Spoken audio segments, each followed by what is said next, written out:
Isuzuma ry'amateka ngiye kunyuramo mu nshamake rirerekana ko nta gihugu na kimwe ku isi kimaze imyaka 109 gisenya ikindi nk'uko Ububiligi bubikorera u Rwanda kuva bwagikoloniza. Nyakubahwa Perezida wa Repubulika, mbashimiye umwanya mu mpaye w'ikiganiro ku uyu munsi wo kuzirikana Jenoside yakorewe Abatutsi ituruka ku bukoloni bwimitse irondabwoko ryatumye Jenoside itekerezwa igakorwa amahanga bireba. Isuzuma ry'amateka ngiye kunyuramo mu nshamake rirerekana ko nta gihugu na kimwe ku isi kimaze imyaka 109 gisenya ikindi nk'uko Ububiligi bubikorera u Rwanda kuva bwagikoloniza. Byatangiye mu 1916 Ububiligi, Ubudage n'Ubwongereza bumvikana kugabanya imbibi z'u Rwanda rwari rwaraguwe n'abami Ruganzu wa kabiri Ndoli hagati y'1600 n'1623 na Kigeli wa kabiri Nyamuheshera hagati y'1648 n'1692 bageza u Rwanda muri teritwari za Masisi, Rucuru n'ahandi. Hakurikiyeho amategeko akakaye harimo iryo kuwa 21 Werurwe 1917 ryashyizeho ibihano by'ikiboko, n'iryo kuwa 26 Nyakanga 1925 ryambuye u Rwanda ubusugire bwarwo, ndetse n'irindi ryo kuwa 11 Mutarama 1926 ryemeje ko u Rwanda ruzagengwa n'amategeko ya Kongo nayo yashyirwagaho n'Ububiligi. Aya mategeko yateye u Rwanda akarengane anacamo ibice abanyarwanda. Mu mwaka w'1924 n'1946 Ububiligi bwagiranye amasezerano n'umuryango w'abibumbye yateganyaga kugeza u Rwanda ku ngingo 3 zikurikira: iya mbere, ubwisanzure bwa politiki, ubukungu, imibereho myiza n'iterambere ry'uburezi, kwigenera ibikwiriye abanyarwanda bakayobora igihugu cyabo ubwabo, kubahiriza uburenganzira bwa muntu nta vangura rishingiye ku bwoko, igitsina, ururimi cyangwa idini. Ntibyakozwe, ahubwo Ububiligi bwinjije irondabwoko mu banyarwanda nk'iryari iwabo hagati y'Abafarama n'Abawalo. Hatangizwa impinduramatwara hagati y'1926 n'1932 ryayobowe n'Ababiligi babiri, Voisin na Morteran. Umwami Musinga yarabirwanyije bamucira Kongo. Tariki 12 Ugushyingo 1931 bimika umwana we Rudahigwa nyuma y'iminsi 4. Kugira ngo ashobore kuyobora, Rudahigwa yahisemo kutarwanya abazungu, arabatizwa mu mwaka w'1943 anegurira u Rwanda Kristo umwami mu 1946. Papa Pio wa 12 byaramushimishije amugenera impeta ayambikwa tariki 20 Mata 1947. Byatumye Ababiligi bamworohera, afata ibyemezo bica akarengane, ariko aharanira ubwigenge bw'igihugu birabarakaza. Guverineri Jungers afatanyije na Frere Sekundien wayoboraga ishuri ry'indatwe Butare biyemeje kumusimbuza, ariko birangira bafashe icyemezo kibi cyo kumwica. Aratanga tariki 25 Nyakanga 1959. Nyakubahwa Perezida wa Repubulika, nta kindi gihugu cya Afurika abakoloni biciye abami babiri, umubyeyi n'umwana we, ku maherere. Ububiligi bwakurikijeho gushyira ku butegetsi ishyaka rya Parmehutu ryubakiye ku irondabwoko, ritangaza manifeste enye zikurikirana: tariki ya 1 Ukwakira 1959, 27 Kanama 1961, 21 Kamena 1964 na 7 Kamena 1969.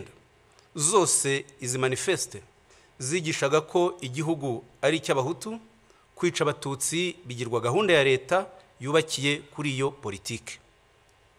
Guhera ku itariki 3 Ugushyingo 1959, Colonel Logiste yoherejwe n'Ububiligi avuye muri Kongo yunganiwe na Major Mariere, bahabwa ingabo z'Ababiligi n'Abanyekongo zo kubafasha gushyira Parmehutu ku butegetsi. Tariki 12 Ugushyingo 1959, Colonel Logiste yategetse kwimura Abatutsi ku gahato mu bice bimwe by'igihugu bajyanwa mu Bugesera umwaka w'igihumbi magana cyenda mirongo itandatu na rimwe urangira hagejejwe ibihumbi 13,890. Bahagiriye ubuzima bubi bagasaba gusubizwa iwabo, Ububiligi bukabyanga. Abatutsi bamwe bagerageje kwimukira rwihishwa mu zindi teritwari, Ababiligi bakabirukana. Ndabaha urugero rumwe. Itariki ya mbere Kanama igihumbi magana cyenda mirongo itandatu, administrateur wa Nyanza witwaga Emmanuel de Jambrine yandikiye abashefu amabwiriza avuga ko bagomba kwirukana abatutsi muri aya magambo. Hari abantu birukanywe muri teritwari ya Gitarama bagerageza gutura mu mayaga, ni mubirukane vuba. Nta numwe muri bo ushobora gutura mu mayaga cyangwa ahandi muri teritwari ya Nyanza, bagomba kujya mu Bugesera. Ni mukurikiza aya mategeko aka kanya, inka zabo nazo zigomba kwirukanwa. Tariki 17 Ugushyingo 1959, Colonel Juste abigiriwemo inama na Musenyeri Perodin yatumije ba administrateur abategeka kwirukana abakozi b'abatutsi mu mirimo, bakabasimbuza abahutu, abishyira mu itangazo yandikiye abaturage tariki 23 Ukuboza 1959, rikabivuga muri aya magambo ko bikorewe kugirira neza abahutu ngo batwarwe na bene wabo.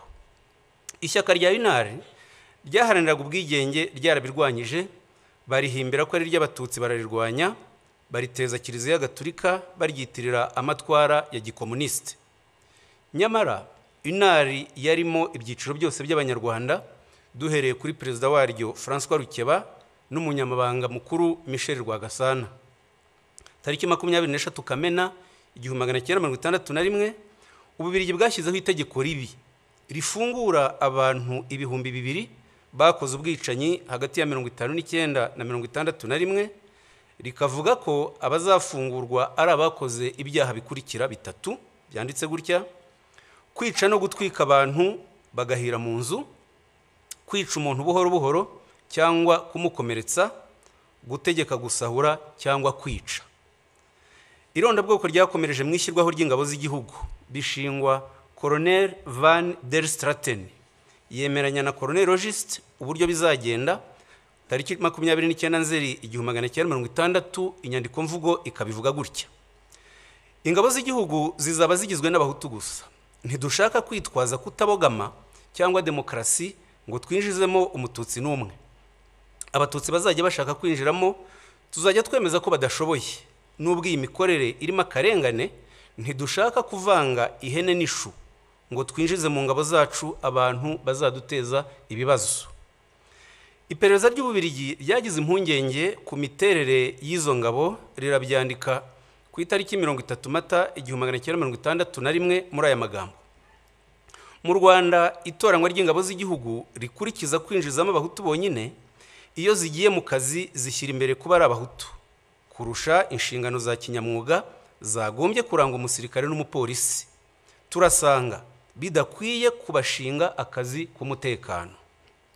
Byagezaho General witwa Document wayoboraga urwego rw'abofisiye b'Ububiligi abyandikira Minisitiri w'Ingabo tariki 27 Ugushyingo 1961 muri aya magambo ati: gutsimbarara kuri politike yo gushinga ingabo z'u Rwanda uburinzi n'umutekano imbere mu gihugu ni ugutera ikibazo cyuko nizikora ubwicanyi Loni ishobora kuzita jenoside, tuzahura n'ingorane zo gushinjwa ubufatanyacyaha. Muri Werurwe 1962, ingabo z'u Rwanda zatangiye ubwicanyi ibyumba, zica abatutsi barenga ibihumbi 2,000, barimo umuforomo wabavuraga Karaveri Ndejuru wiciwe Ngarama, byandikwa mu binyamakuru by'amahanga.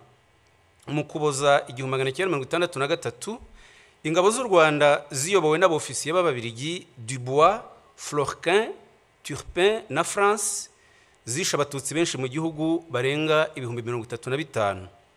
Abadiplomate, abamisiyoneri, abakozi n'itangazamakuru mpuzamahanga n'abashakashatsi bahurije kwemeza ko ari jenoside.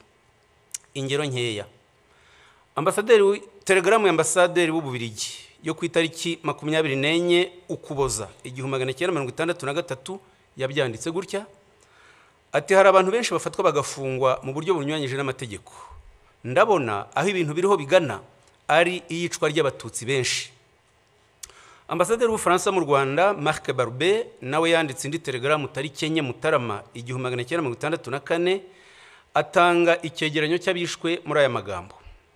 Ati muri Gikongoro abaturage b'abahutu biraye mu batutsi barabica batarobanuye kugeza tariki 25 Ukuboza 1963 hamaze kwicwa abagera ku bihumbi 15.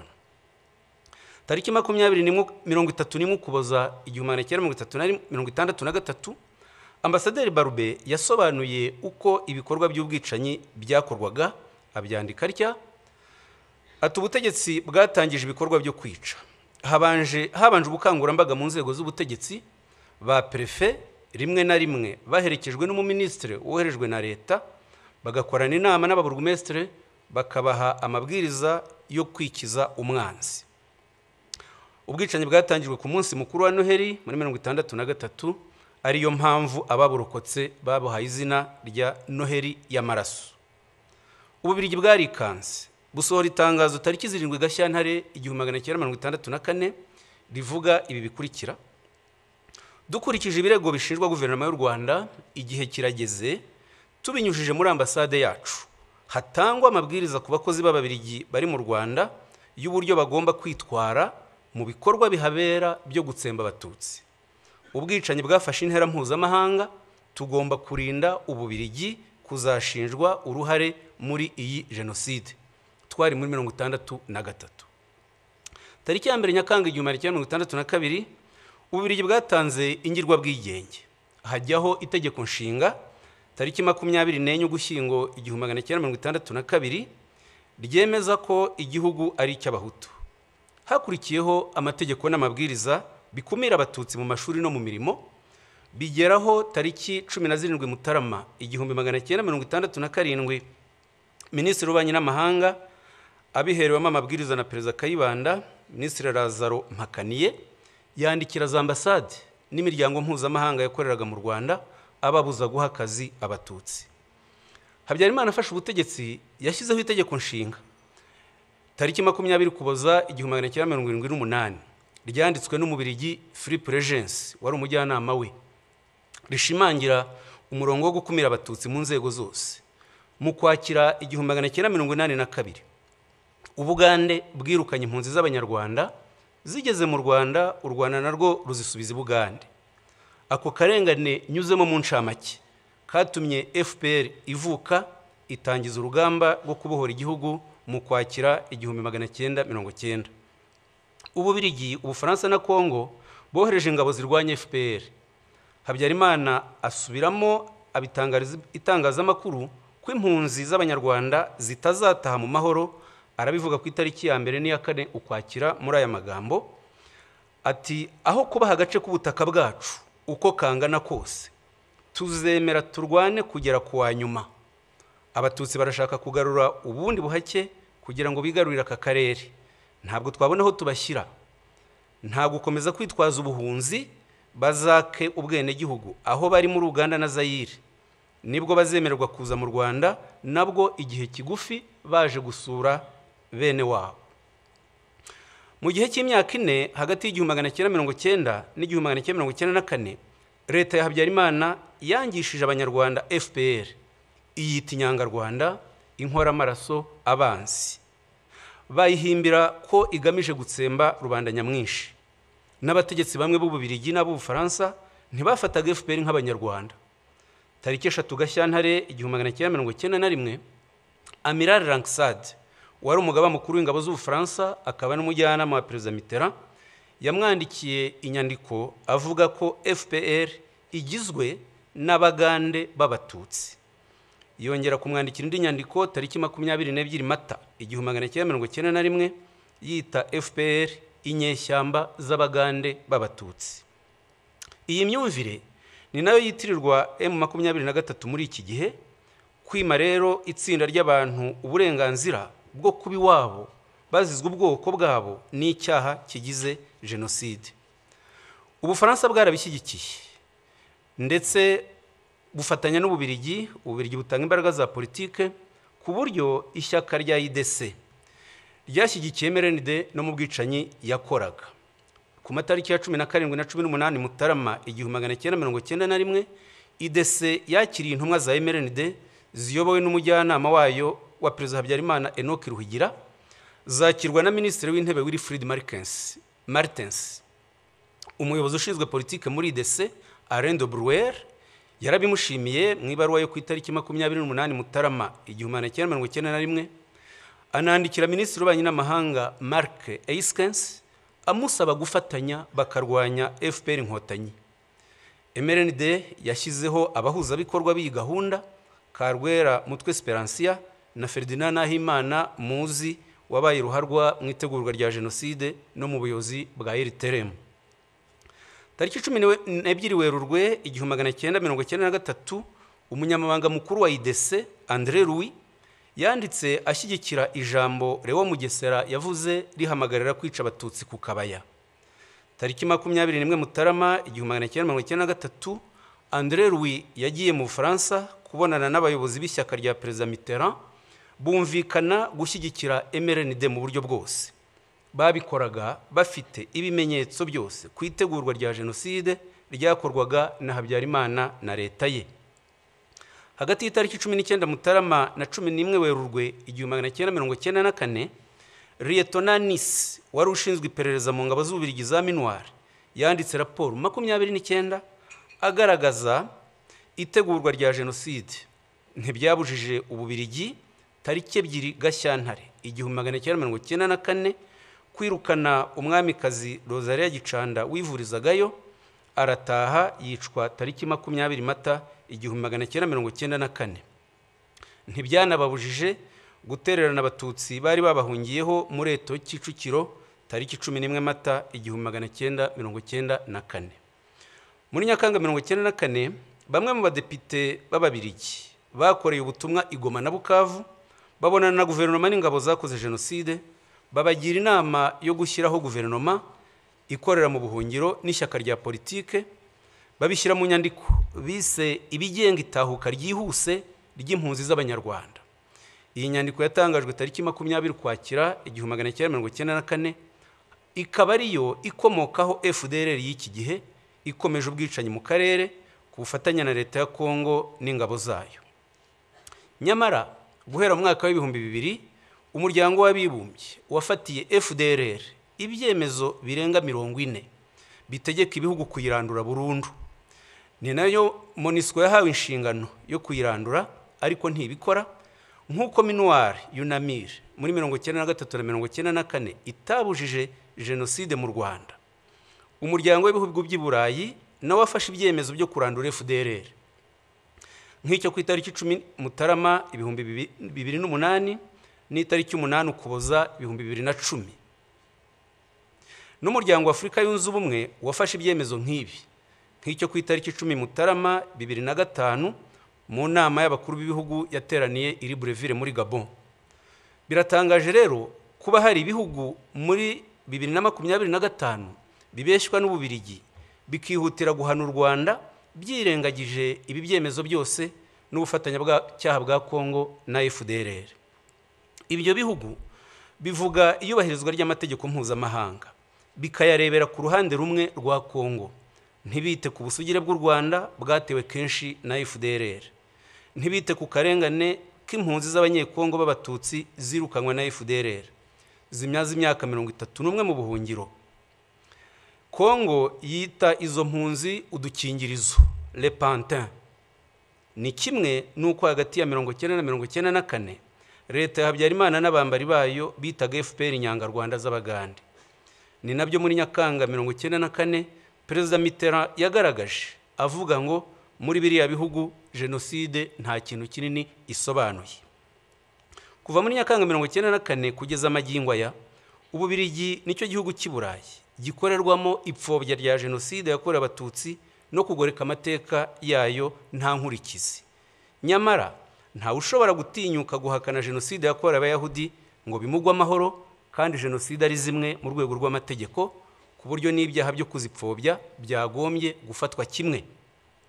Ubu ngubu inyandiko zifashishwa n'amahanga mu guharabika u Rwanda zitegurwa n'abiyita impuguke z'Ababiligi, zibeshya ko ziza u Rwanda kandi nizo zagize uruhare mu kwangiza amateka y'u Rwanda, harimo kwandika itegeko nshinga ryo muri 62 na 78 n'amategeko y'irondabwoko yakoreshwaga mu Rwanda.